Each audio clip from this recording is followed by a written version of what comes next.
Welcome back to the podcast. Last episode, we talked about what to do when your teen says later. And I shared the simple question from one of my recent TikToks, what time later? And that's a simple question that you can ask your teen. And that question created a lot of conversation because some parents heard that and thought, that's great. I'm going to try that. And other parents heard it and thought, nope, that sounds like giving my teen too much power. So today I want to go one level deeper. And if you didn't start with last week's podcast, that's okay. Go listen to it. That will lay the foundation for today, and that will help make it so that we can go a little bit deeper. Because the real issue is not just chores. It's not that your teen is saying later either. And it's not just whether the trash gets taken out before or after dinner. The real issue is this. A lot of parents don't know how to give their teen a voice without feeling like they're giving up control. So they either dictate everything, which creates resistance and a lot of pushback from your teen, or they give too much freedom to their teen, which if you've tried that before, you know it creates chaos. And I promise you, there's a better way. Your teen can have a voice without having the final say. Your teen can help create the plan without getting to run the entire house. Your teen can negotiate without being disrespectful. And you can listen to your teen, you can give them a voice without becoming weak. Today, I'm going to walk you through some of my favorite questions and phrases to use when you want your teen to take more ownership. These are simple. They work with chores, they work with screens, with curfew, they work with homework, with your teen's attitude, and they work because they stop putting you in the role of full-time manager of your teen's life, their behavior, whether or not they do their chores, and they start putting that responsibility back where it belongs, with your teen. We're going to talk about why giving your teen a voice builds buy-in. And the goal, I want to teach you why voice matters, and I want to do this before just giving you scripts. Because you can have all the scripts in the world, you can have the best questions, the best phrases, but if you don't understand why it's so important, you're not likely to actually use these. We got to understand why.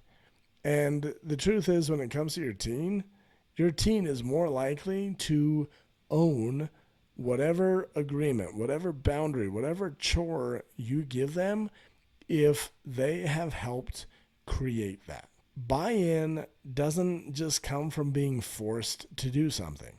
It comes from being a part of that process. And when your teen has no voice, they often give you more pushback instead of taking more ownership. You can force short-term obedience, but you can't force your teen into long-term maturity. And when your teen has no voice, they often carry more resentment towards you for not giving them that voice. So keep in mind, giving your teen a voice, letting them have a say in when chores are done, what is fair to expect, what are some fair consequences, that builds buy-in.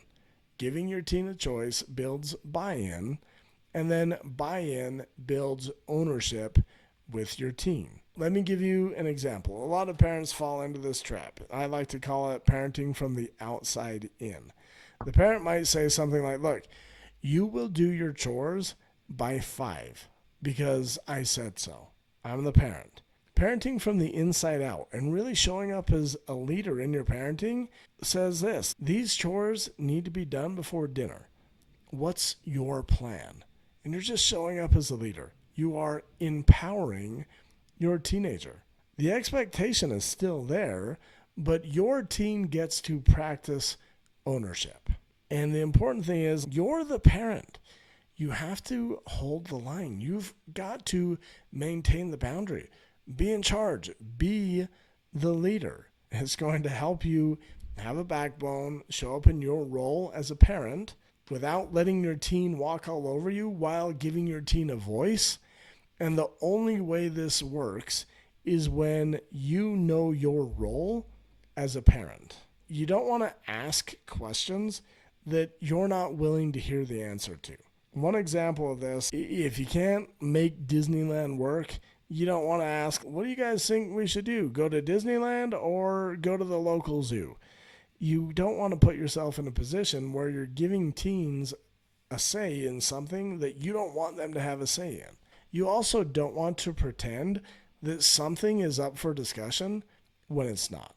It's possible for your teen to have a voice and to still fit inside the boundary that you want to set. And the clearer you are, the safer it is to give your teen input and to give them the opportunity to give you input. You're not giving them the whole house. You're not like, okay, you're in charge. You're giving them a specific realm. Like, look, this is where you have authority. This is where you can practice responsibility. You're not giving them the whole road. You're giving them one specific lane. So let me give you a bad example. You might ask your teen, like, what time do you want to be home? And your teen might say 2 a.m. To which you might respond, are you kidding? That's ridiculous. Here's a better version. You can give it boundaries already. Hey, I'm comfortable with somewhere between 11 o'clock and midnight. What do you think is fair? And why do you think that's fair? Now, as a parent, you have a boundary. You have a line drawn in the sand. This is what I'm willing to do. And your teenager now has a voice. What do you think is fair?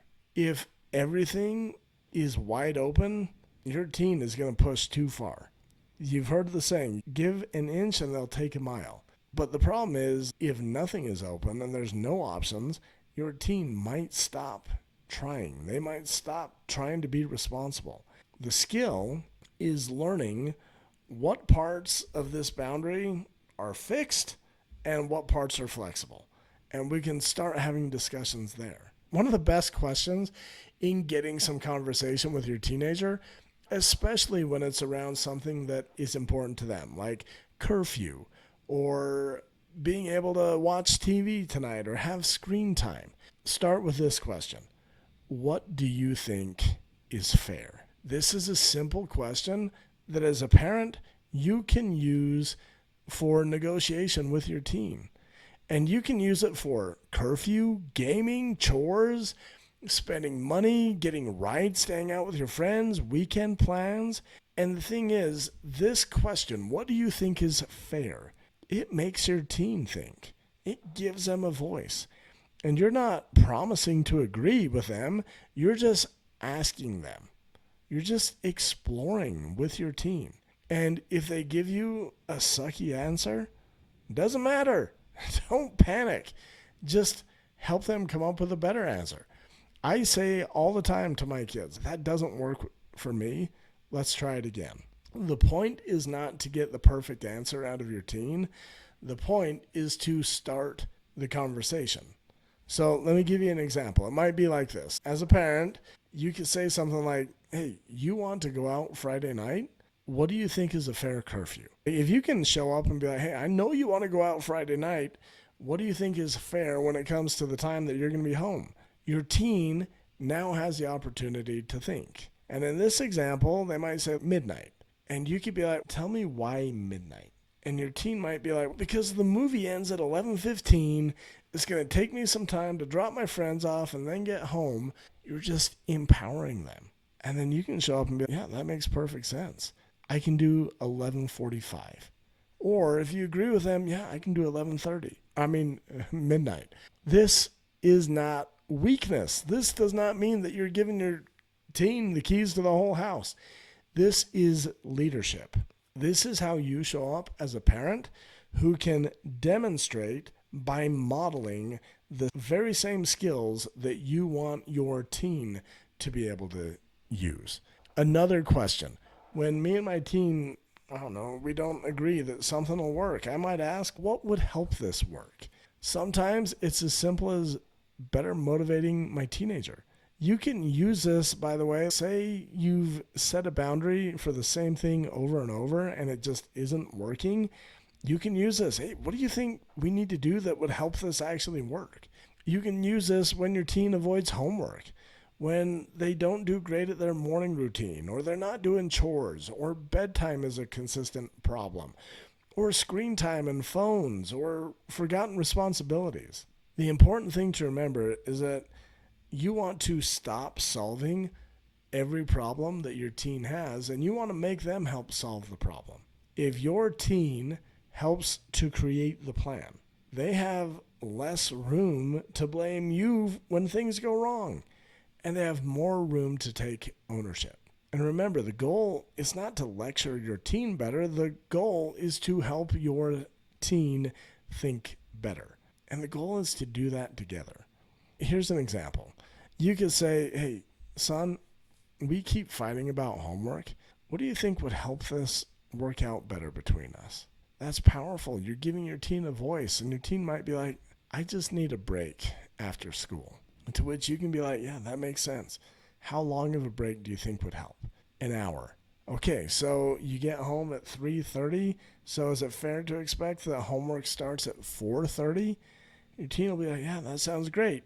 You can continue the conversation by saying, what happens if homework doesn't get started at 4:30? Now, you and your teen are building a plan, and your teen has a voice in it. So they can have more buy-in, more ownership of whether or not this plan works. Another question that's super powerful. What do you think would be fair if you don't meet the expectation? You can use that to curfew, grades, screen time, whatever. And this is all about co-created consequences. Now, you're not always the bad guy. Your teen's the bad guy. They're the one who came up with the consequence.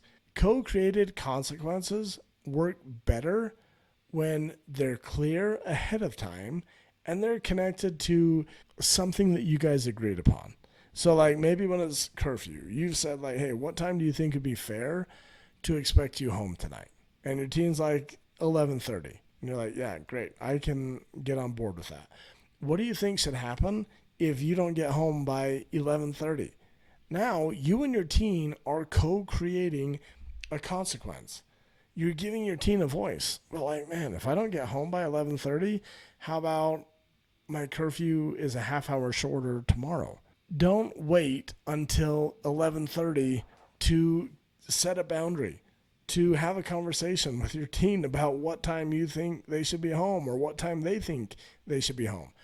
Don't wait until you're mad to just invent a consequence on the spot. A consequence created in anger usually turns into punishment, and it'll probably leave both you and your teenager feeling upset and frustrated. A consequence created ahead of time can be part of the agreement, and it can be very connective between you and your teen because now you're working together instead of against each other. And the point is not to scare your teen. And the point is to make the choice clear. Look, you agreed on this. You want to be home by 11:30 because you don't want to suffer the consequences, or you want to earn the privilege that comes with coming home on time. And responsibility means that choices have outcomes, and they're responsible for that. So here's an example. As a parent, you might be like, hey, look, you said you would take the trash out by 7 o'clock. What do you think should happen if it's not out by 7 o'clock? To which your teen will probably say, I don't know. And as a parent, you can say, think about it. What works for you? Or what would make sense here? And the teen could be like, I guess if I don't get the trash out by 7, I can lose gaming until it's done. And as a parent, you can be like, yeah, that works. So if the trash isn't out by 7, gaming is done until the chore is done. If your teen gives a bad answer or something that is just like no consequence at all, nothing, as a parent, you can say, you know what, that doesn't work for me. Let's try that again. Or, hey, I'm open to your ideas, but no consequences isn't an option. One of the things I like to do, if my teens aren't willing to participate in that part of the conversation, I might say, if you leave it up to me, chances are my consequence is going to suck. And I might just go over the top and be like, yeah, since you don't have any better ideas, if the trashes aren't out by 7, I say no privileges for the rest of the night. No video games, no screen time, no cell phone, no friend hangout. And in the moment, like say they don't take the trash out by 7 o'clock and I just take all privileges. The Wi-Fi is off. I turn your cell phone off. You can't go hang out with your friends. You can't watch TV. Your teen might be like, man, Dad, this is too intense. I don't think that's fair. And you can be like, yeah, I wanted to have a conversation with you, but you wouldn't before. So let's have it now. You didn't get the trash out before 7. What do you think is a fair consequence? And your team might be like, man, I haven't had any privileges for 2 hours now. Like, can we just call it fair? And at that point, I might be like, you know what? I think that's fair. Like, I'd have been willing to be even more lenient if you'd have just had this discussion with me earlier. And you're just showing your teen, look, I'm open to your ideas as long as you'll work with me. And if you won't, I'm just going to do my best. And if you don't like it, we're going to end up having this conversation anyways. And it doesn't mean that your teen has to love the consequence. It just means that you're discussing it ahead of time. You're giving them input. You're giving them an opportunity to come up with something that works not only for them, but for you. And this just gives them a choice. Like, they get a choice. What do I think is fair? What are we going to do? What am I going to do? How am I going to show up? All right, another question. This one is probably my all-time favorite, and one that I could probably do a little bit better at asking more. And this one is really good to build connection between you and your teen. And I really like to do this if tensions are high between me and my teen, and we're both really upset. And the question is this: what do you wish I understood? Because if tensions are high and you and your teen are not agreeing, I guarantee you, you're not understanding each other. And one of the best ways to start building a bridge and start understanding is for you to ask, what do you wish I understood? And your teen can answer and start showing you where you're not seeing things the way they are. And sometimes your teen just needs to feel heard before they can take more responsibility. And sometimes you're not listening as a parent. You don't understand. And when you can ask your teen, what do you wish I understood? They can help open your eyes to things that you might not notice.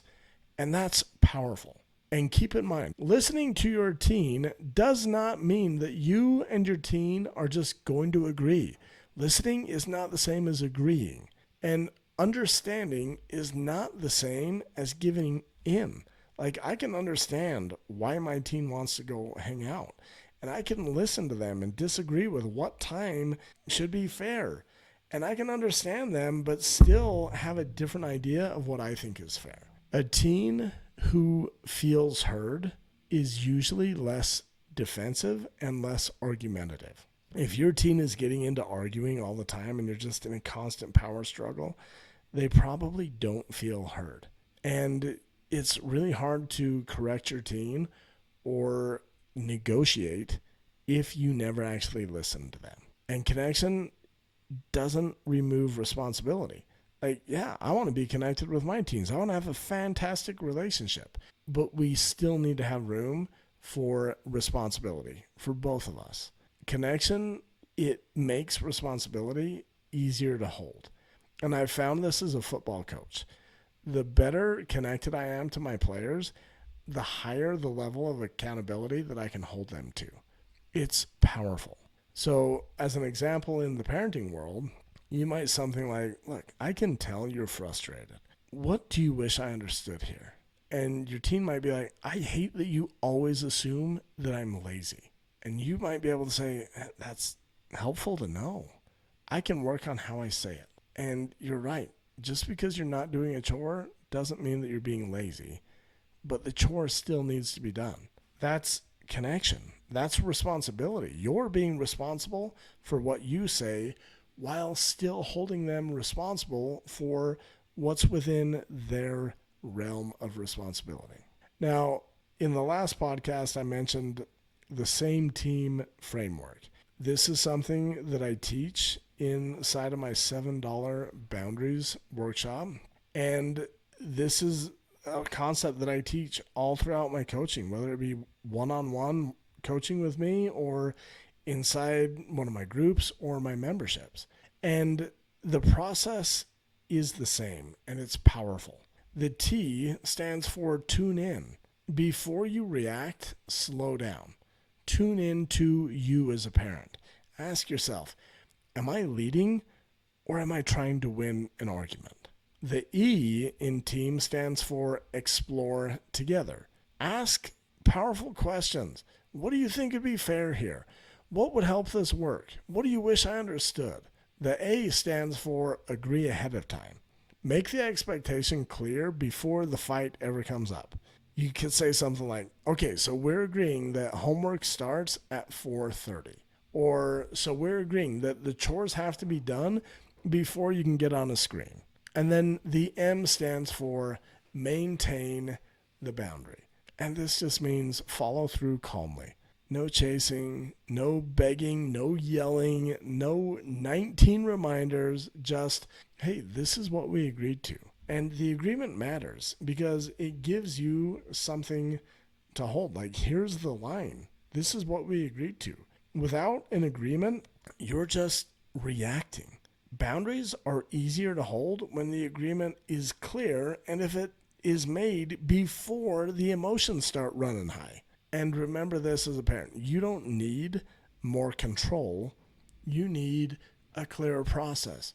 You need better ways to empower your teenager to play a role in getting things done, in living up to the expectations, in setting the boundary in the home. Here's an example. I use this in my own home with my 17-year-old all the time. He always wants to go to his girlfriend's house. And I might say, hey, what time do you think is a fair curfew tonight? Sometimes I agree. Sometimes I negotiate.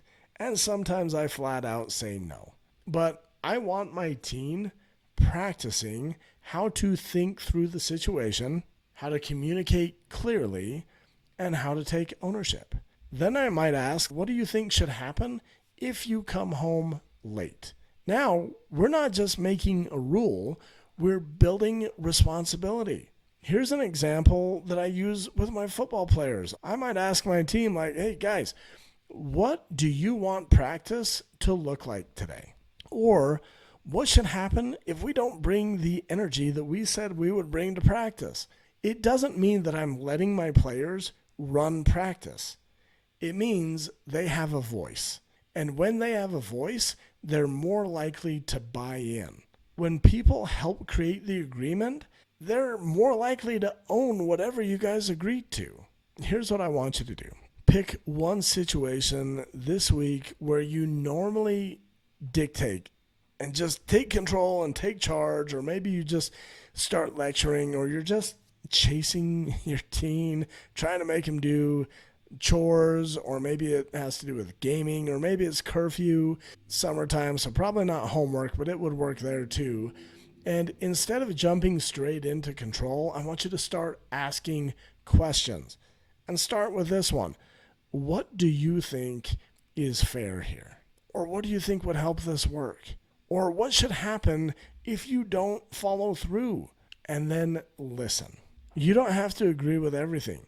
You don't have to give them the final say, but do give them a voice. And then you hold the line. That's the skill. Voice plus leadership. Connection plus responsibility. And if you want help doing this with your teen, I want to invite you to my $7 workshop, Boundaries That Don't Suck. This is for parents who are tired of repeating the same fight about chores, screen time, bedtime, homework, curfew, and all the little things that somehow turn into big blow-ups. Inside the workshop, I'll help you build one better boundary with your teen. Not a threat, not a lecture, Not another rule that you announce when you're already mad, a real boundary. One that's clear, one that gives your teen a voice, and one that you can actually hold. And I'll walk you through that same team framework that we just talked about.